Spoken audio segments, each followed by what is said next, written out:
You are listening to the Self-Trust Solution Podcast with Dawn Ledet, episode number 8.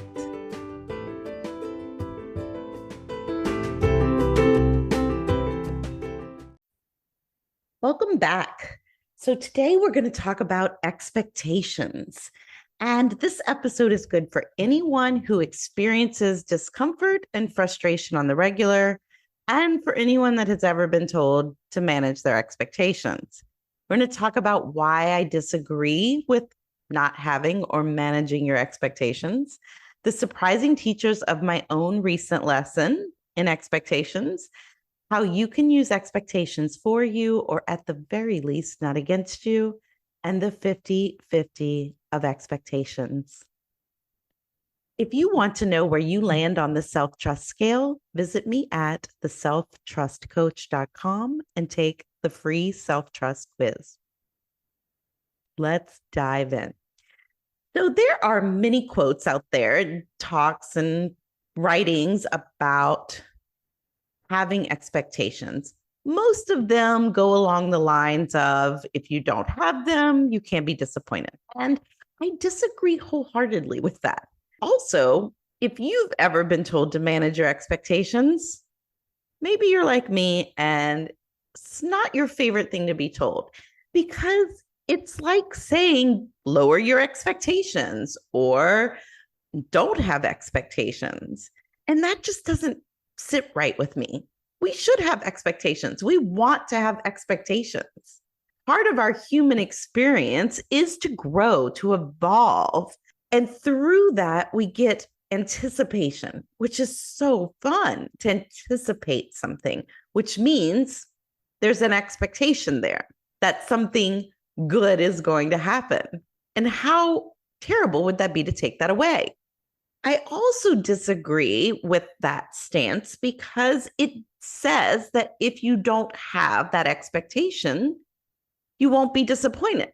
But that is completely untrue. Because sure, if you don't expect it and something good happens, you might be delightfully surprised. You may be disappointed when that thing happens. The expectation of it has nothing to do with that disappointment or that excitement. It's how you're reacting in that moment to the situation that happens. That is where the disappointment or the excitement comes from in that scenario. So deciding ahead of time not to expect anything actually can't prevent disappointment. There are times where you're going to be disappointed. There are times when you're not going to be disappointed. And your expectation of it isn't in control of that. Also, how disappointing is it to never have expectation or anticipation, to never enjoy that feeling of expectation, of anticipation of something? Now, I'm fully aware that these are two different things, expectation, anticipation, but they do often come together, right? When you're expecting something good, then you have this anticipation of something good. When you're expecting something bad to happen, you sort of have this reluctance or dread that happens. And both are optional, but they are also part of this beautiful, expansive amount of emotions that we get to experience that make our lives rich and full. So getting rid of anticipation is no fun. Maybe you agree.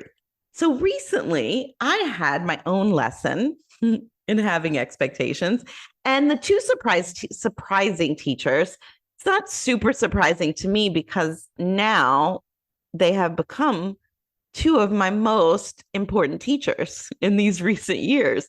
And those are Lainey and Marie. And they're my foster dogs. Well, they're no longer fosters. They are foster fails because they started out as foster dogs and then I just couldn't let them go. So Lainey and Marie became part of my forever family. Their backstories vary and they're very willful, interesting characters. They're amazing. I love them so much, but they do teach me a lot. And I've actually made it a practice. When I tell them something, I'll often turn it around and apply it to myself. For instance, 2 days ago, I said to them, they like to potty on dead, broken palm leaves that are just kind of hanging out at the park where we walk. Marie went up to one to do that. And the way she stepped on it, it shocked her. And she was quite surprised and did not look all too pleased. And I said to her, that didn't quite turn out the way you planned. And immediately I knew that that was a message for myself, that there have been times where that didn't turn out as I planned, and I could giggle about it and shake it off. And there are many times where I could do that and yet did not grasp that option in the moment, which turned out to be more frustration and disappointment. So it was just a very curious incident, and it broadened my idea of expectations as well. So throughout the rest of that walk, I was noticing how when they pull or they cross behind me in a certain way that can get us tangled, I will get frustrated. It happens quite often. So my frustration, when I look at it with curiosity, is really interesting, right? Because it happens all the time. And somehow I'm expecting it not to happen. And it happens. And then I'm still frustrated. So I thought about that as expectations. When we are expecting something to be different than it is, why does it turn into such frustration and disappointment? And so again, I turned it inward and looked at that. What is it about this? What am I making it mean that I'm not there? This expectation isn't being met, that I am expecting them to behave in a certain way. And if they don't, I get frustrated. And normally when I get frustrated, it's because I'm making it mean something. And so I wanted to know, what am I making this mean that they're not doing this? And one of the things was I was making it mean it could be dangerous. Like, and it is true that if they cross behind me in a certain way, we can get pretty tangled. And there is a sort of fear that I could drop the leash and they could go off and get harmed or harm someone, that I could be hurt through that and then be limited in my care for them, or how do we get home even. So that was one thing, but I stayed curious. What else am I thinking about them not behaving in this certain way that they, frankly, most often don't? And the other thing was I was making it mean that I'm not a good dog mom, that I haven't trained them properly. And part of that second one is true. I would say I'm a very good dog mom, but the circumstances of our situation has impacted their training a bit. But it is to say that they are trained in many ways, but not on their leashes as well. So I can own that instead of judging or creating frustration for myself. I can say, yeah, that's kind of true. They could be trained more on the leash. And then I can decide what I want to do with that. I can decide that it's actually not true at all that I'm a bad dog mom. Look at all the ways that I am a good dog mom. So I share that with you to invite you to see that often we are making up stories about our situation in the moment that is creating more frustration than maybe that initial just them not doing what they're supposed to do is about. And that opened up a lot for me because it had me notice that, one, I was being pretty harsh on myself by thinking that I'm not a good dog mom. And also, two, that there is something that I can do to answer the second part of that. There are some things that I can put into place that I maybe didn't have available before to create a more pleasurable experience walking with them on the leash at the park. And so then I could, instead of turning it in judgment or accusatory, it becomes this kind of expansive conversation of, oh, what could be done, which was so much better than the you're just a bad dog mom and you didn't do it well, laced with judgment and accusation. I also had another option. I could just let myself feel frustrated. Really is an option. I didn't have to go on and make it mean all of those other things. I could just agree that when my dogs pull on me and cross behind, it's kind of frustrating, and let it be that. So, how can you use expectations for you, or at least not against you? That is exactly the way, is to get curious about your expectations. Are you expecting something to happen in a certain way and it doesn't? And are you only seeing it in one light? For instance, the light that I was seeing it in was something's wrong with me. I'm a bad dog mom and I didn't train them right. Instead of what else is true here? Do I like the reasons behind these expectations? Is another thing that you can ask yourself. Why am I expecting it to be this way? What are the results that have happened? And what am I making them mean? Am I making them mean something about me? What am I making it mean if the expectation is met? And what am I making it mean if it isn't?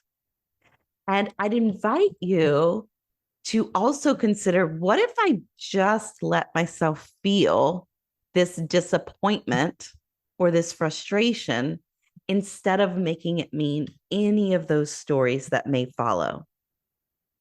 Looking to see where you are on the 50-50 of expectations, meaning, are you looking at it as it's either all good or it's all bad?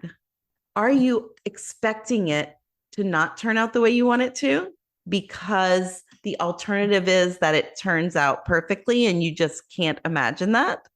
Or are you looking at it as the expectation is that it's going to work out perfectly, because the alternative is to see it as not working out at all, and you don't want to look at that? I would invite you to see that between it working out perfectly and it not working out at all is a wide, beautiful, impressive range of possibilities in between. Because sometimes when we expect something, it turns out exactly as we want and we love it. And sometimes it turns out not how we wanted it to, and we love that result even more. And sometimes it doesn't turn out the way we want. We don't love that result, but it opens up a door to the next move to getting closer to what we want. There's this gorgeous, expansive array of options, but when we focus on just one, the expectation that it's going to be all good or it's going to be all bad, sometimes we miss seeing all the glorious in between. So have your expectations. Don't manage them. Have big expectations, but make sure you're playing in the full realm of the opportunities, the possibilities between, instead of just focusing on one part of that expectation spectrum. What will you take away from today's episode? My goal is for you to embrace your expectations as a starting point.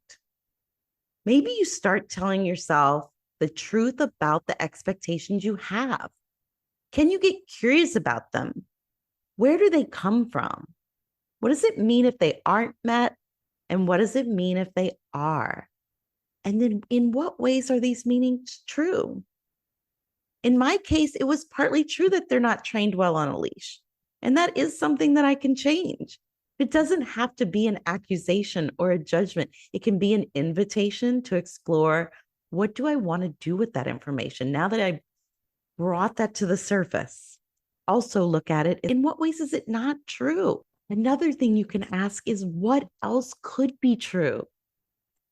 And in my case, it could also be true that I just sometimes feel frustrated when they pull on me or cross behind, and it doesn't have to mean anything terrible about me or them. I love this quote by Jonathan Lockwood Huey. A wonderful gift may not be wrapped as you expect. I would add that it could be better and it could be worse, but you won't know unless you are open to either, unless you open the gift. If you enjoyed this episode, please leave a review. This helps me reach new people, continue to create content, and brings me joy in my mission to serve. Join us next week for episode number 9, where we will talk about making decisions with and without self-trust. Thanks for listening and have a trust-filled week.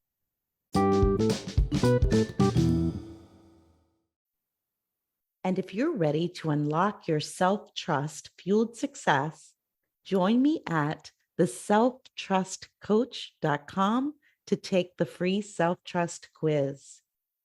The self-trust quiz will help you identify the areas that may be holding you back and pinpoint where in the achievement process you can use a little extra TLC.